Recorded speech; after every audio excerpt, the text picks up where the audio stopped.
अगर आप भी सीयूटी यूजी 2025 एग्जामिनेशन की तैयारी कर रहे हैं और आप भी इंडिया के टॉप सेंट्रल यूनिवर्सिटी में एडमिशन लेना चाहते हैं इस एग्जामिनेशन को क्रैक करके, तो बच्चे ये वीडियो आप सभी के लिए बेहद इंपॉर्टेंट होने वाली है। इस एग्जामिनेशन की कैसे तैयारी करनी है, कौन कौन से रिलेवेंट रिसोर्सेस आपको फॉलो करने हैं, कौन सी मिस्टेक है जो आपको अवॉइड करनी है जो मैक्सिमम स्टूडेंट्स करते हैं और जिस वजह से वो एडमिशन लेने से रह जाते हैं, तो इस वीडियो में बच्चे आपको कंप्लीट इंफॉर्मेशन मिलने वाली है। वीडियो को एंड तक जरूर देखिएगा और अगर आप इस स्ट्रेटजी को फॉलो करते हैं तो बच्चे आपको सीयूटी यूजी 2025 के अंदर अच्छे यूनिवर्सिटी में एडमिशन लेने से कोई भी नहीं रोक सकता है। तो वीडियो को शुरू करेंगे। तो सबसे पहले बच्चे, जब भी हम किसी भी एग्जामिनेशन की तैयारी करते हैं ना, तो हमें यह पता होना चाहिए उस एग्जामिनेशन का जो पैटर्न है वो क्या है। ठीक है, आप में से बहुत सारे स्टूडेंट्स को पता होगा ही। तो एक बार बात कर लेते हैं कि 3 सेक्शन होते हैं, लैंग्वेज, डोमेन और जनरल टेस्ट। अब हमारा जो सेक्शन वाइज जो स्ट्रेटजी है वो क्या होनी चाहिए। सबसे पहले तो हमें यह पता होना चाहिए कि हमारे एग्जामिनेशन में पूछा क्या जा रहा है। तो पिछले 3 साल के पेपर को एनालिसिस करने के बाद बच्चे, जो लैंग्वेज में आपका जो वेटेज रहता है वो वोकैबुलरी, वो ग्रामर, वो रीडिंग कॉम्प्रिहेंशन और वो सेंटेंस रीअरेंजमेंट है। जो फिल इन द ब्लैंक्स आते हैं ना, वो भी आपका वोकैब का ही पार्ट है। तो अब आपको पढ़ना क्या है, कहां से पढ़ना है। तो बच्चे, सबसे अच्छा जो रिलेवेंट रिसोर्सेस है जो मैंने देखा, जो वोकैब पूछी हैं, वो बच्चे आपको फॉलो करनी है। उसके लिए एसएससी की जो प्रीवियस ईयर की जो वोकैब है उसको आप फॉलो कीजिए, उनको पढ़िए। जितना आप उनको पढ़ेंगे उतना ज़्यादा आपके लिए बेनिफिशियल होगा। पिछले 3 साल में जितने भी पेपर हो रहे हैं आपके इंग्लिश लैंग्वेज के, वहां पे बच्चे इस एग्जामिनेशन में जो वोकैब है उससे बाहर कुछ भी नहीं पूछ रखा है। तो फिर अगर मैं बात करूं synonyms, एंटोनियम्स, one word idiom, one word substitution, idiom phrases, ये आपको सारे के सारे यहां से करने होंगे। अगर आपके पास कोई बुक है तो बहुत अच्छी बात है, बुक नहीं है तो आप बच्चे हमारी जो पीडीएफ है वोकैबुलरी की उसको आप फॉलो कीजिए। ठीक है, देखो बुक में बेसिकली क्या होता है, बहुत सारा आपको दिया होगा। ठीक है, और आपको लास्ट 10 ईयर की ही वोकैब आपको करनी है, ये नहीं कि सारे के सारे वोकैब। तो बच्चे इतनी सारी वोकैब है कि वो आपको याद नहीं हो पाएगी। तो हमारी जो पीडीएफ है उसको इस तरीके से बनाया गया है कि उसमें रिलेवेंट रिसोर्सेज रहे, जिससे कि बच्चा अगर पढ़े तो उससे उसकी हेल्प हो। ठीक है, तो वोकैब का देखो मैंने आपको बता दिया है। ग्रामर के लिए आप क्या करिएगा, अगर आपने किसी टीचर का पेड कोर्स खरीदा है तो उसी पर रिलाय रहे कि उन्हीं के नोट्स बनाइए। ठीक है, जो भी वो पढ़ाते हैं। उसके बाद पीडीएफ, या तो आपको कहीं से अगर नोट्स मिल जाते हैं पीडीएफ से तो आप उसको भी फॉलो कर सकते हैं, पर ध्यान रखिएगा बहुत ज़्यादा डेप्थ में जाने की ज़रूरत नहीं है। जो भी इंपॉर्टेंट रूल्स होते हैं वो हमें कवर करना है। इसके लिए बच्चे आपको हमारे चैनल पर प्लेलिस्ट बनी हुई है, आप उसको भी फॉलो कर सकते हैं। ठीक है, अब रीडिंग कॉम्प्रिहेंशन का बच्चे एक ही रामबाण तरीका है, जितना ज़्यादा आप प्रैक्टिस कर सकते हो, है ना, जितना ज़्यादा आप रीडिंग कर सकते हो जितना ज़्यादा आप प्रैक्टिस कर सकते हो। अभी आपके एग्जामिनेशन में लगभग 5 से 6 महीने का टाइम है पूरा। तो अगर अभी भी आपकी इंग्लिश अच्छी नहीं है ना बच्चे, तो आप 6-7 महीने में इतना कर सकते हो कि आप एक अच्छा स्कोर कर सकते हो। ठीक है, तो प्रैक्टिस कीजिए। ठीक है, और साथ में डेली 20 से 25 मिनट अपने रीडिंग करने की आदत बनाइए। उससे क्या होगा, आपकी अंडरस्टैंडिंग डेवलप होगी।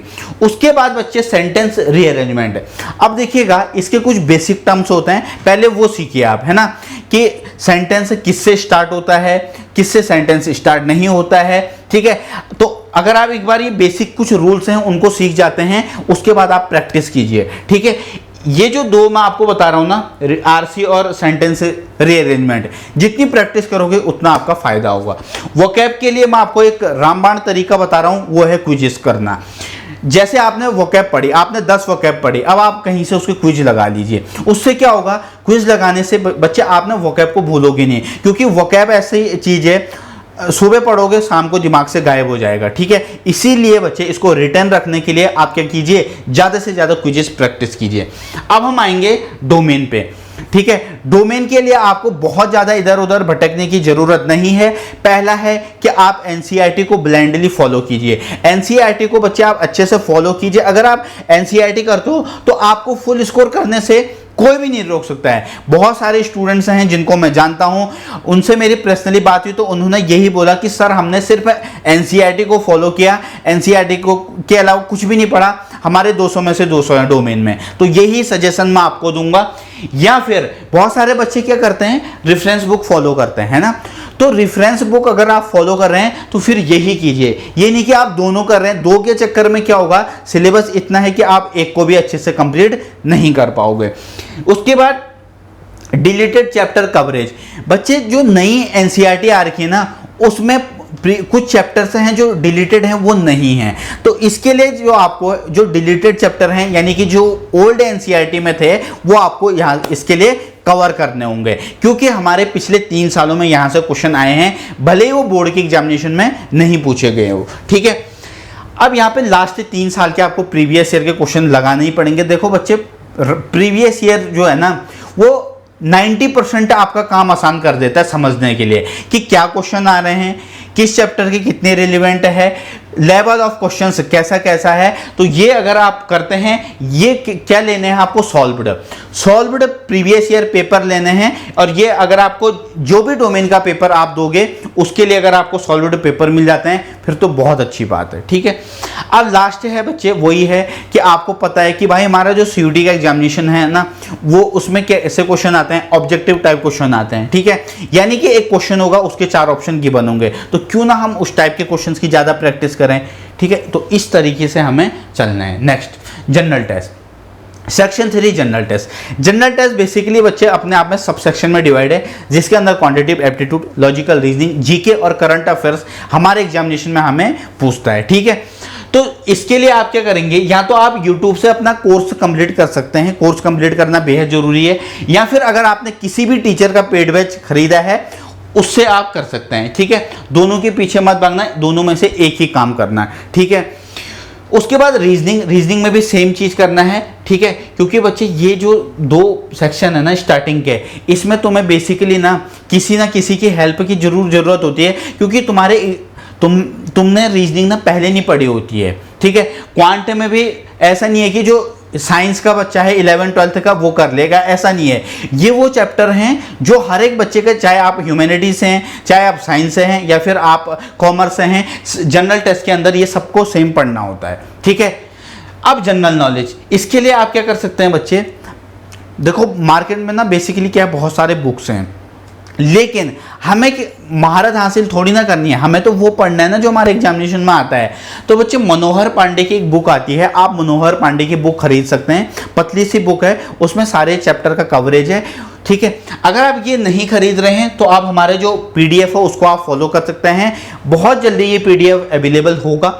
इसमें मैंने जो भी आपके पिछले 3 सालों में क्वेश्चंस की जो वेटेज है उसके अकॉर्डिंग ये तैयार हो रही है, then you can follow this PDF। Okay, next current affair. Current affair आपको डेली करंट अफेयर पढ़ने की कतई जरूरत नहीं है। ठीक है बच्चा, या तो वीकली या फिर मंथली। वीकली करेंगे तो आपके लिए ज़्यादा फायदेमंद रहेगा। ठीक है, तो वीकली हमारी क्लासेस भी होती हैं, आप इन क्लासेस को फॉलो कर सकते हैं। उसके बाद चैप्टर वाइज आपको क्या करना है, प्रैक्टिस करनी है।